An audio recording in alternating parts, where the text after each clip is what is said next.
Hello guys, welcome to my YouTube channel know with S K में। और आज हम कक्षा 10 की प्रश्नावली 7.1 के क्वेश्चन नंबर 2 को करने जा रहे हैं। तो देखिए किस प्रकार है। बिंदुओं 0,0 और 36,15 के बीच की दूरी ज्ञात कीजिए।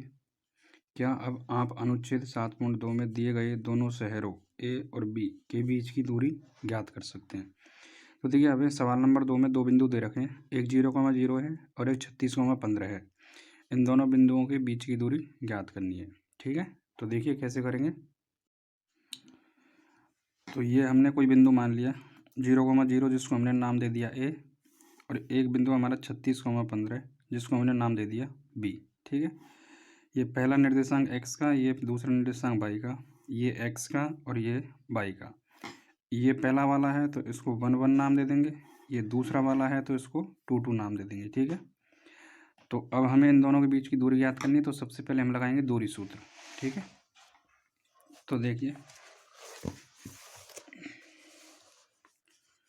तो सबसे पहले हम लिखेंगे x2 माइनस x1 का whole square plus y2 minus y1 का होल स्क्वायर। ठीक है, अब देखिए x2 का मान कितना है इसमें,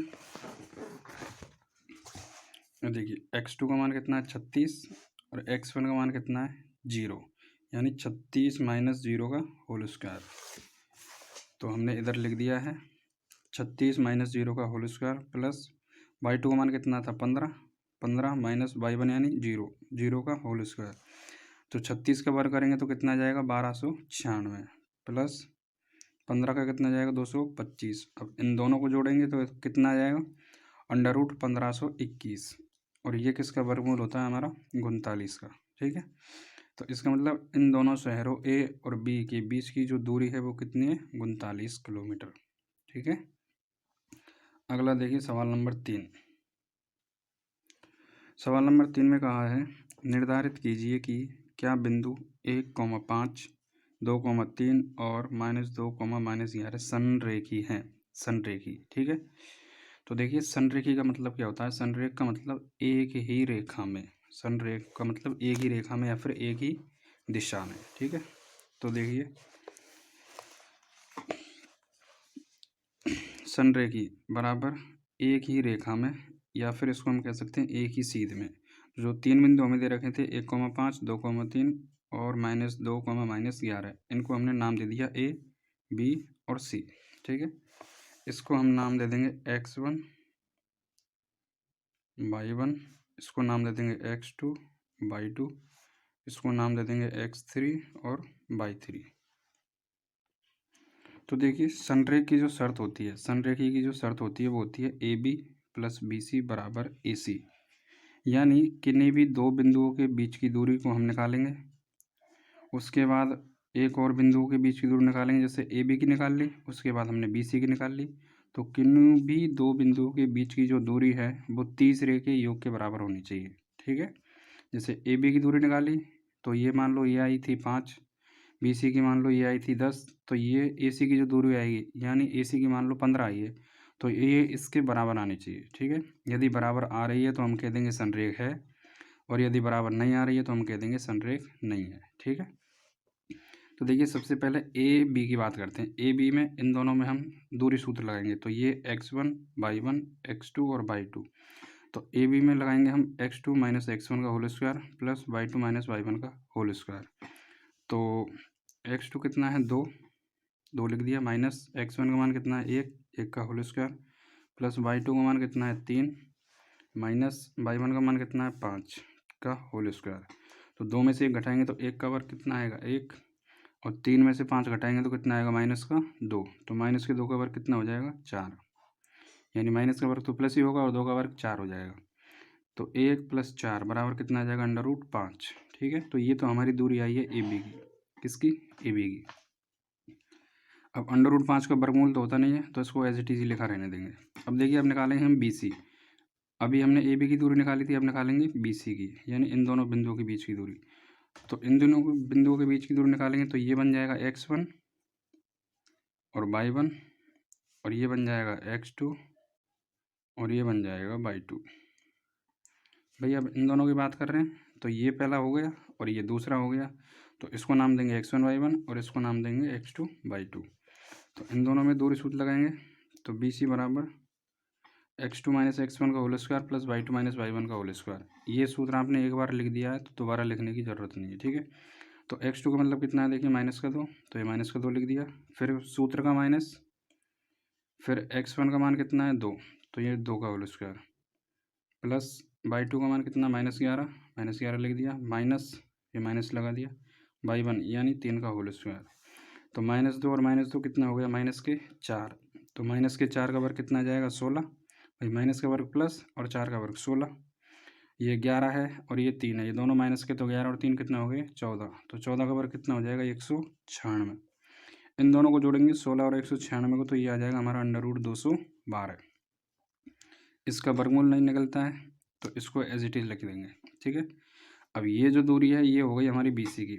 अब देखिए अभी हमने निकाली थी ए बी की, उसके बाद निकाली थी बी सी की, अब निकालेंगे हम सी की और ए की, यानी सी ए की, सी ए कह लो या ए सी कह लो, ठीक है।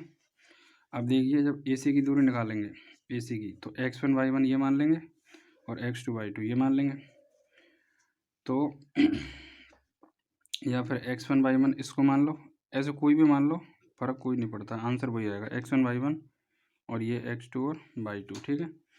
तो x2 माइनस x1 का होल स्क्वायर यानी x2 कितना है माइनस का 2, x1 y1 x2 यानी माइनस का 2 और माइनस के 1 का होल स्क्वायर यानी माइनस के 3 का होल स्क्वायर कितना आ जाएगा 9 प्लस y2 यानी माइनस का 11 और माइनस का 5 यानी माइनस के 16 का वर्ग, तो 16 का वर्ग कितना आ जाएगा 256, ठीक है।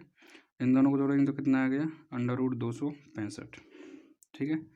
अब देखिए यदि हम किन्हीं भी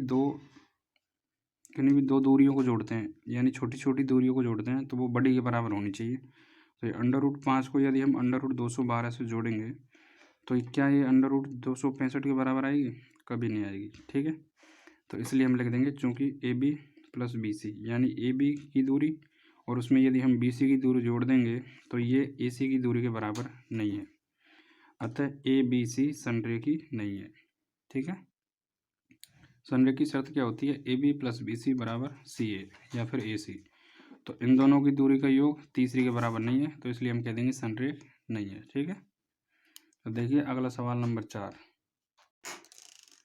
अगला देखिए सवाल नंबर 4 में हमें 3 बिंदु दे रखे हैं, जैसे ए बिंदु दे रखा है 5, -2 और एक बी बिंदु दे रखा है 6, 4 और एक सी बिंदु दे रखा है 7, -2, ठीक है। और हमसे कहा है कि क्या ये समद्विबाहु त्रिभुज के शीर्ष है या नहीं है, ठीक है। तो समद्विबाहु त्रिभुज के शीर्ष का मतलब है समद्विबाहु, यानी इन दोनों में से किसी भी दो भुजाओं का यदि किन्हीं भी दो भुजाओं की यदि दूरी बराबर है ना, समद्विबाहु। समद्विबाहु का मतलब होता है किन्हीं भी दो समान भुजा। तो जब हम इनकी दूरी ज्ञात करेंगे तो यदि किन्हीं भी दो भुजाओं की दूरी बराबर आ रही है, यानी ए बी की हो चाहे बी सी की हो चाहे सी ए की हो, यदि किन्हीं भी दो की दूरी बराबर आ रही है तो हम कह देंगे समद्विबाहु है, और यदि किन्हीं भी दो बिंदुओं के बीच की दूरी बराबर नहीं आ रही है तो हम कह देंगे समद्विबाहु नहीं है, ठीक है। कम से कम 2 की तो बराबर आनी चाहिए, ज़्यादा से ज़्यादा 3 किया जाए 4 किया जाए कोई दिक्कत नहीं है, ठीक है। तो सबसे पहले हम जो दूरी सूत्र है वो लगाएंगे ए और बी के लिए, ठीक है। तो इसके लिए x1 ये रहा, भाई ये पहला बिंदु है तो x1 y1, ये दूसरा बिंदु है तो x2 और y2। तो उधर लिखेंगे ए बी की दूरी निकाल रहे हैं x2 माइनस x1 का whole square plus y2 minus y1 का होल स्क्वायर। तो ए बी बराबर x2 का मान कितना है यहाँ पर 6, तो 6 लिख देंगे, माइनस x1 का मान कितना है 5, तो 5 लिख देंगे का होल स्क्वायर प्लस y2 का मान कितना है 4, तो ये 4 लिख दिया। अब ये जो पहला वाला माइनस है ये है हमारा सूत्र का माइनस। अब y1 का मान देखिए कितना है -2, तो इसको अलग से लिखेंगे -2 का होल स्क्वायर। ए बी बराबर 6 में से 5 जाएगा तो 1 का वर्ग कितना जाएगा 1 प्लस, अब ये तो 4 है और ये माइनस माइनस क्या हो जाएंगे प्लस, तो 4 और प्लस 2 यानी कितना हो जाएगा 6, तो 6 का वर्ग कितना जाएगा 36, और इन दोनों को जोड़ेंगे तो कितना आ जाएगा √37, यानी ए बी की दूरी कितनी आई है √37, ठीक है। अब देखिए बी सी, अब जब हम बी सी की बात करेंगे बी सी, तो इसके लिए x1 y1 ये हो जाएंगे, बी सी के लिए x1 ये y1 ये, अब पहला बिंदु ये हो गया बी और दूसरा बिंदु सी, तो x2 ये हो जाएगा हमारा और y2 ये हो जाएगा। तो सूत्र हमें एक ही बार लिखना है, x2 माइनस x1 का whole square plus y2 minus y1 का होल स्क्वायर। अब बी सी के लिए बात करेंगे तो बी सी बराबर x2 का मान कितना है 7, तो 7 माइनस x1 का मान कितना है 6, तो 6 का वर्ग प्लस y2 का मान कितना माइनस का 2 लिख दिया, फिर ये सूत्र का माइनस और फिर 4, ये y1 का मान 4 है तो 4 का वर्ग। 7 में से 6 जाएंगे तो कितना बचेगा 1, तो 1 का वर्ग 1 प्लस माइनस के 2 और माइनस के 4 कितना हो गया माइनस का 6, तो माइनस के 6 का वर्ग। और इन दोनों को जोड़ेंगे तो 1 का वर्ग 1 प्लस 6 का वर्ग कितना आ जाएगा 36। और अब इन दोनों को जोड़ेंगे तो under root 36 plus under root 1 कितना हो गया अंडर रूट 37। तो ये इसका मान भी कितना आ गया अंडर रूट 37। अब देखिए ये दोनों भुजाओं के मान बराबर आ रहे हैं, है ना। समद्विबाहु का मतलब होता है किन्हीं भी दो भुजाओं के मान बराबर हैं तो हम कह देंगे कि वो समद्विबाहु त्रिभुज है, और यदि बराबर नहीं है तो हम कह देंगे समद्विबाहु त्रिभुज नहीं है। ठीक है, तो देखिए जब ये दोनों का मान ही बराबर आ गया है तो हम यहाँ पर भी कह सकते हैं डायरेक्ट कि ए बी तथा बी सी भुजा समद्विबाहु है, या फिर कह देंगे ये समद्विबाहु त्रिभुज के शीर्ष हैं। ठीक है, और यदि हम तीसरा निकालना चाहें तो तीसरा भी निकाल सकते हैं। देखिए तीसरे के लिए ए सी, तो इसमें हम x1 y1 x2 y2 इसको मान लेंगे, है ना। कोई सा भी देखो x1 y1 x2 y2 किसी को भी नाम दे लो, कोई फर्क नहीं पड़ेगा, आंसर वही आएगा। ठीक है, तो ये x1 y1 मान लिया, ये x2 y2, तो x2 तो 7 माइनस x1 मान कितना 5, इसका होल स्क्वायर प्लस y2 का मान माइनस के 2, फिर ये सूत्र का माइनस y2 माइनस y1, तो ये 2 का वर्ग।